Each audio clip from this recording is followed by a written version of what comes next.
אז זה ערב מרגש ומאתגר, כאחד. היי. קוראים לי נועם בצר, אני מאמנת לזוגיות, חבר'ה. כן. וגרושה. יש גרושים בקהל?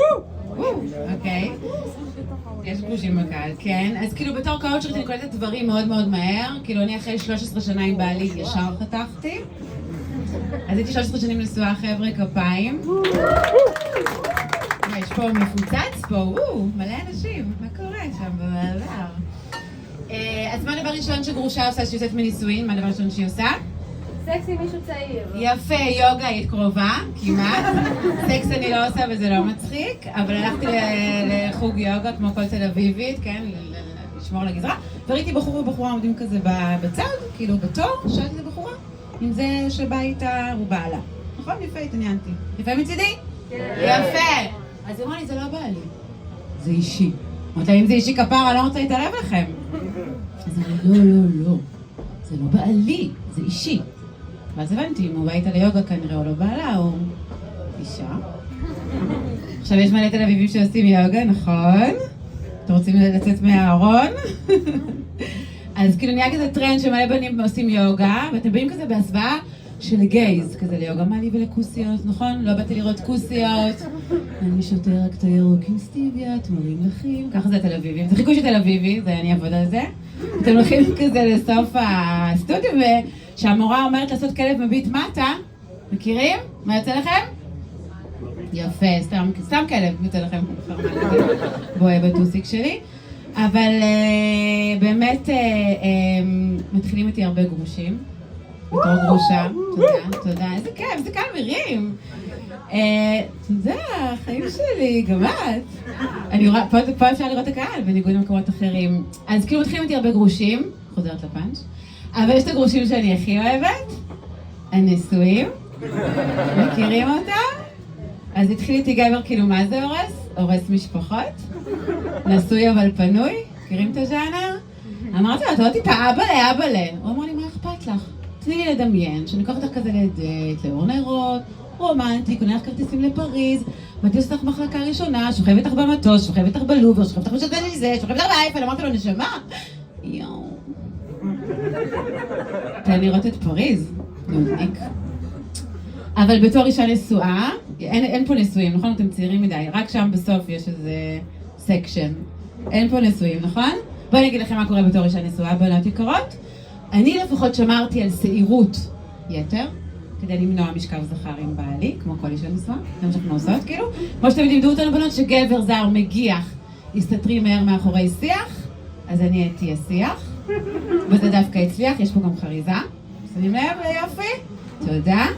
אבל בעלי ציפה, חבדודה שלי פה לתעצום אוזניים, שחוץ משיחות נפש וקציצות, יהיו גם מציצות בקשר. קטע כזה לא ברור, נכון? בנות. מטורף. אמרתי לו, חיים שלי יותר נכון אישי. אני באה מבית אשכנזי, שמאלני, פולני קיצוני. אין לי גישה למידע הזה, אני נורא מצטערת. תבחר, גם לא עשה יוגה, לא היה גמיש, לא משנה. הוא אמר לי, טוב, אני אחראי לקציצות ואת בתמת תהיה אחראית עלה.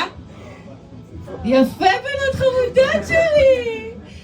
אז יום אחד באמת הזמין כזה המבורגר של מוזס, ואמר לי, מה מיני הקציצה, איפה המציצה? אמרתי לו, שיט, כבר נתתי לשליח. סיפור לא קל. אבל באמת חזרתי לו ממה לעשות סטנדאפ, חבר'ה, כן. תודה. וחברות שאמרו לי מה לך בלסטנדאפ, סטנדאפ זה לא לכוסיות. אמרתי להם, ברור שכן, תראו את עופר שכטר. אבל מה הסטנדאפיסטית מתחילה עושה, מה הדבר שהיא עושה? יפה! מתחילה עם סטנדאפיסט, שזה די דומה, כאילו. אבל מה זה בעצם לצאת עם סטנדאפיסט? אפשר לקרוא לזה דייט, אבל בעצם זה ערב בדיקת חומרים. בסחת. זה ערב בדיקת חומרים, זה מה שקורה פה עכשיו, זה לא דבר נעים. זה הטרדה מילית בעצם, בלמד.